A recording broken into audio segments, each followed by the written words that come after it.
നേച്ചറിനോട് close ആയിട്ടിരിക്കുക. അപ്പോൾ പുറത്ത് നടക്കാൻ പോവുക, വെജിറ്റബിൾ ഗാർഡൻ ഉണ്ടാവുക, അതിനകത്തു നിന്നുള്ള സാധനങ്ങൾ പറിച്ചെടുക്കുക, വെരി ക്ലോസ് ടു ദ നേച്ചറായിട്ട് ജീവിക്കുക എന്നുള്ളത്. അപ്പോൾ അത് നമുക്ക് കുറച്ചുകൂടി ഒരു എനർജി, നമുക്കൊരു ഒരു ഇന്റേണൽ എനർജി തരും എന്ന് പറയുന്നുണ്ട്. പിന്നെ ഇനി ഒരു ഹെൽത്തി ലൈഫ് സ്റ്റൈൽ മെയിൻറ്റെയിൻ ചെയ്യുക എന്നുള്ളത് അത് ഇമ്പോർട്ടൻ്റ് ആണ്. നല്ല ഫുഡ് കഴിക്കുക.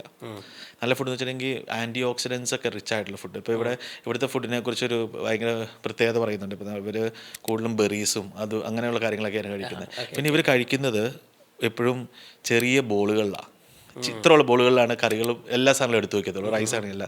അപ്പോൾ അവർ കുറച്ച് കഴിക്കത്തുള്ളൂ. പിന്നെ അത് ഇവിടുത്തെ ഒരു ഇതിൽ ഈ ഹെൽത്തി ലൈഫ് സ്റ്റൈൽ ഫുഡിനോട് വരുമ്പോൾ ഉള്ള കൺസെപ്റ്റാണ്, നമ്മൾ 80% ഭക്ഷണം കഴിക്കാവുള്ളൂ. നമുക്ക് 100% ഉള്ള വയറിനകത്ത് 80% ആകുമ്പോൾ സ്റ്റോപ്പ് ചെയ്യണം.